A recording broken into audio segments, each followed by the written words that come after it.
नमस्कार साथियों, वंदे मातरम, जय गौ माता की।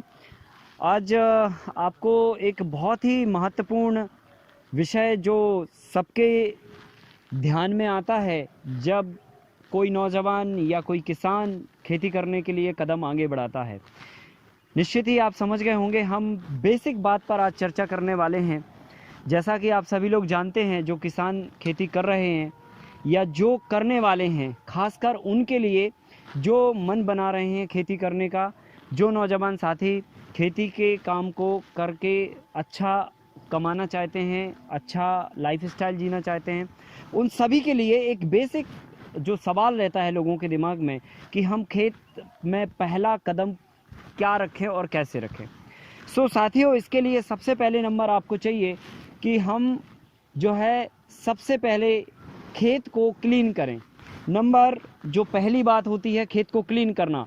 जब भी आप किसी भी फील्ड पे अपना कदम रखेंगे, खेत चाहे आपके जिस भी तस्वीर में हो, उस तस्वीर को आपको क्लीनिंग में बदलना है। और क्लीनिंग करने के लिए सबसे पहले आपको चाहिए कि अगर आपके खेत में मोटी घास खड़ी हो या कोई भी किसी भी तरह का खरपतवार हो या किसी भी तरह के कोई छोटे मोटे झाड़ झंकाड़ हों, उस तरह की सारी चीज़ों को, अलग अलग तरह के औजार होते हैं, उन औजारों से आप उस फील्ड को, उन चीज़ों को खेत से हटाएंगे। और क्लीन करने के बाद आपको उस पर जुताई करनी होती है।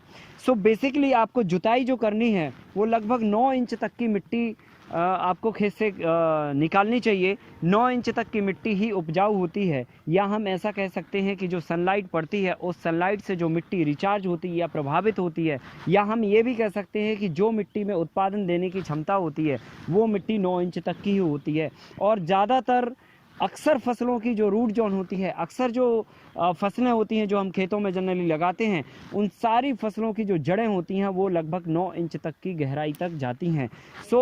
हमारे लिए 9 इंच तक की गहराई की जुताई होना आवश्यक है। अगर आप किसी भी तरह की फसल लगा रहे हैं, एक आइडियली आप पैरामीटर फिक्स कर लीजिए, 9 इंच तक की आपको हमेशा जुताई खेत में करनी है। और जो भी आपके खेत में घास खड़ी है, कचरा खड़ा है या जो भी खड़ा है, उसे कृपया जलाएं ना, उसे काट कर, उसे क्लीन कर कर खेत से बाहर साइड में करें और फिर उसकी कटिया करके, छोटे छोटे पीसेस करके उसका कंपोस्ट बना लें। वो एक अलग प्रोसेस है, पर सबसे पहले नंबर आपको चाहिए कि हम खेत को क्लीन करें। क्लीन करने के बाद फिर हम उस पर जुताई करेंगे।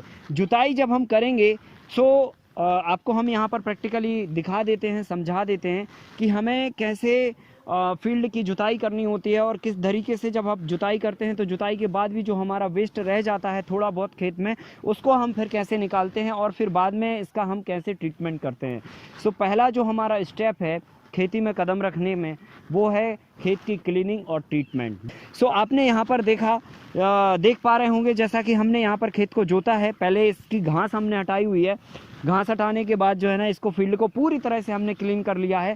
क्लीन करने के बाद हमने इस पर पहला ट्रैक्टर चलाया है या पहली इस पर जुताई मारी है। और जुताई जो हमने की है, आपको हम यहाँ पर दिखा दें, लगभग हमने 9 इंच तक की जुताई की है। ये आप देख पा रहे होंगे, मिट्टी की गहराई लगभग 9 इंच तक की मिट्टी हमने यहाँ से इस खेत की निकाली है। और जो भी आप इसमें फसल लगाओगे या जो भी आप फसल लगाते हैं, उन सभी फसलों के लिए आपको 9 इंच तक की जो है जुताई आवश्यक होती है। हमने ये खेत की जुताई की और आप यहाँ पर प्रैक्टिकली देख पा रहे होंगे कि बहुत सारा यहाँ पर अभी भी कचरा क्लीन करने के बाद भी बहुत सारा यहाँ पर कचरा पड़ा हुआ है। अब इस कचरे को क्या करेंगे, बहुत सारे ऐसे किसान हैं जो इस कचरे को सीधा इकट्ठा करके आग लगा देते हैं। आग लगाने से आपके खेत के जो बैक्टीरिया होते हैं वो नष्ट हो जाते हैं। मिट्टी की जो जीवनी शक्ति है वो ख़त्म होती है। और अगर हम जैविक खेती करने जा रहे हैं या कोई भी खेती करने जाएं, बिना जीवाणुओं की खेती संभव नहीं है। अगर मिट्टी में जीवाणु नहीं है तो वो जीवित नहीं है, और वो जीवित नहीं है तो किसी पौधे को जन्म नहीं दे सकती है या स्वस्थ पौधे को जन्म नहीं दे सकती है। आपको कचड़े को कभी भी खेत में आग नहीं लगानी है। और अगर इस तरह का कोई कचड़ा रह जाए, जैसा कि आप अभी देख पा रहे हैं, तो ये हमारे हाथ में पंजा है और इस पंजे से जो है हम इस कचड़े को जो रह गया है वो इस तरह से हम निकाल सकते हैं। अभी हमें खेत को क्लीन किया और क्लीन करने के बाद हमने फील्ड पे जुताई की, और जुताई करने के बाद जो वेस्ट अभी भी खेत में कचरा है उसको हमने निकाला। और ये निकालना बहुत आवश्यक है, अगर ये आप नहीं निकालते हैं सो ये फंगस के रूप में आपके खेत में तकलीफ पैदा करेगा, या जो भी आप फसल लगाओगे अगर ये पूरी तरह से खेत में कंपोस्ट नहीं हो पाया सो ये फंगस को जन्म देगा और आपकी फसल को ख़राब करेगा। सो ये निकालना बहुत ज़रूरी है। या तो फिर एक काम ये हो सकता है कि इसमें आप रोटावेटर चलाएं या इसको क्रैश करें या मिट्टी में मिक्स करें, और मिक्स करने के बाद आप डीकम्पोज़र का इस्तेमाल करें, जिसे आप खुद बना सकते हैं। गुड़, गोबर, गौमूत्र, उड़द की दाल का आटा और ईस्ट बैक्टीरिया लेकर इन सारी चीज़ों को 24 घंटे तक मिनिमम और 48 घंटे तक मैक्सिमम रखकर मिट्टी के बर्तन में या प्लास्टिक के बर्तन में कपड़े से उसका मुंह बंद करके रख सकते हैं, और उसे फिर 24 से 48 घंटे के बाद क्लॉकवाइज और एंटी क्लॉकवाइज घुमा के थोड़ा सा ज़्यादा पानी मिला के खेत में छिड़काव कर सकते हैं और वापस खेत की जुताई कर सकते हैं। ये आपका वेस्ट डीकम्पोज़र होगा जो कि आपके खेत में पड़े हुए वेस्ट को डीकम्पोज कर देगा, पचा देगा, सड़ा देगा, पूरी तरह से कंपोज कर देगा। फिर उसके बाद आप कोई अगर खेत में फसल लगाते हैं तो वो बहुत बेहतरीन तरीके से होती है।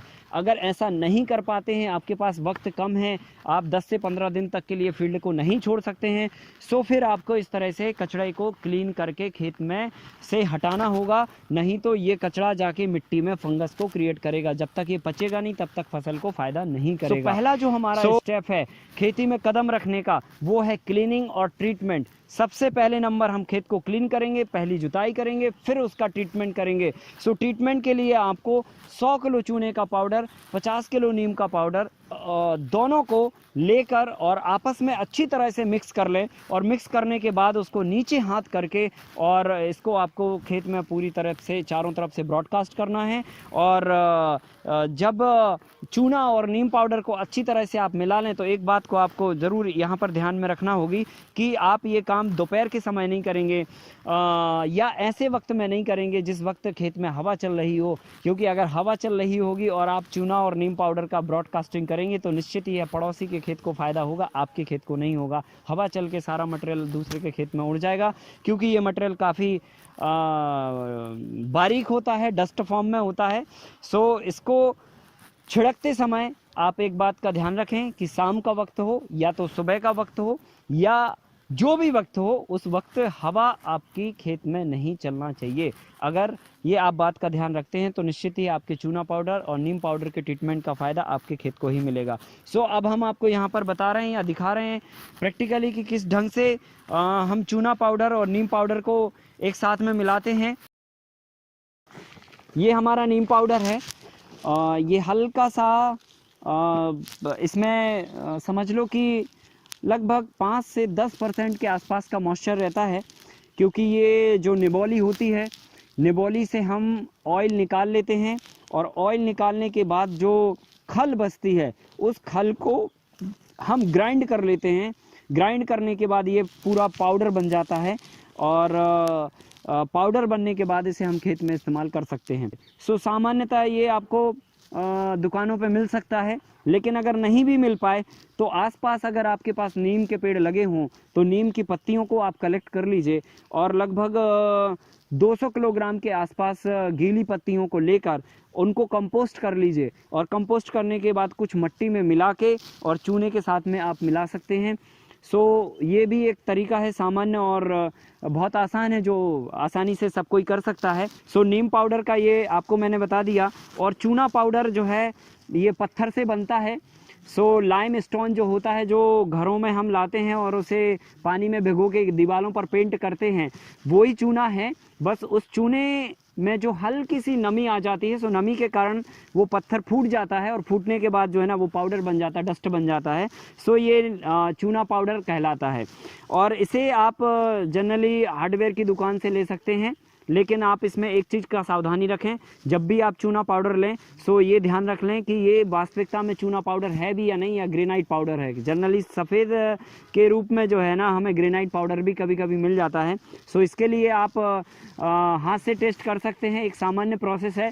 आप उंगली से थोड़ा सा मॉइस्चर लीजिए और इसको टच करके और वापस उंगली से टच करेंगे तो आपको अगर तीखापन लगता है, और जैसे ही आपको तीखापन लगता है समझ लो वो चूना पाउडर है, आप उसे ले सकते हैं। जनरली ये आसानी से आपको हार्डवेयर की दुकान पे मिल जाता है।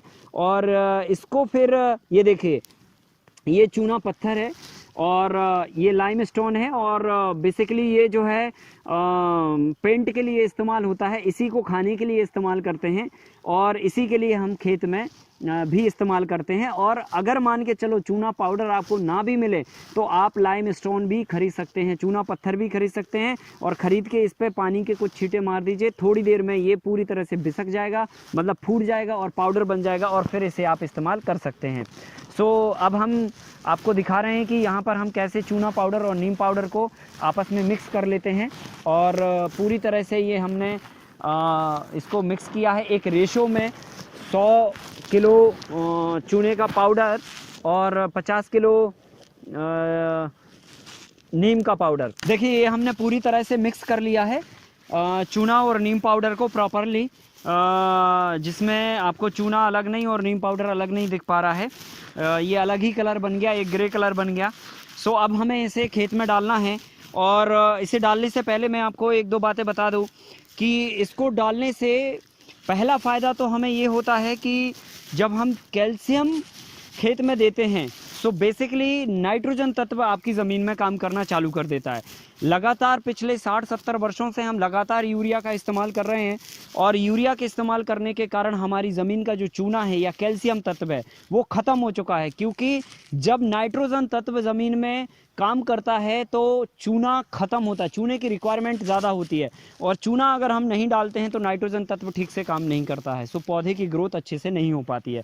सो इसलिए भी हमें ये ज़रूरी है कि नाइट्रोजन तत्व अच्छे से काम करे, ठीक से काम करे। सामान्य स्थिति में 6.5 से 7.5 के पीएच वाली मिट्टी में आपको 100 किलोग्राम प्रति एकड़ के हिसाब से चूना पाउडर, 50 किलोग्राम प्रति एकड़ के हिसाब से नीम पाउडर, दोनों का मिक्सचर करके ट्रीटमेंट देना है। सो अब हम यहाँ पर ट्रीटमेंट करेंगे, और जो इसमें नीम पाउडर है वो नीम पाउडर कीटाणुओं को ख़त्म करने के लिए तो काम करता ही करता है, जो हमारे ज़मीन के अंदर पैथोजन हानिकारक बैक्टीरिया होते हैं, या कह लीजिए जो ज़मीन को नुकसान पहुंचाने वाली फंगस होती है, वो सब तो कंट्रोल रहती है। साथ में नीम जो है एक फर्टिलाइज़र का भी काम करता है, एक मैन्योर का भी काम करता है, एक खाद का भी काम करता है। सो हम उसे खाद के रूप में भी इस्तेमाल कर सकते हैं। तो कुल मिला के ये है कि जो हम ये ट्रीटमेंट दे रहे हैं ये मिट्टी का ट्रीटमेंट भी है, और मिट्टी के लिए एक पोषक तत्व भी है, एक खाद भी है। अब हम यहाँ पर जो है चूना पाउडर को और नीम पाउडर को ब्रॉडकास्ट करेंगे, और ब्रॉडकास्ट करते समय आपको ये ध्यान रखना है आपकी मुट्ठी भरी होना चाहिए, और मुट्ठी जो है ना बिल्कुल एकदम ज़मीन से सट के होना चाहिए। आप कितना भी करेंगे फिर भी ये जो है उड़ेगा।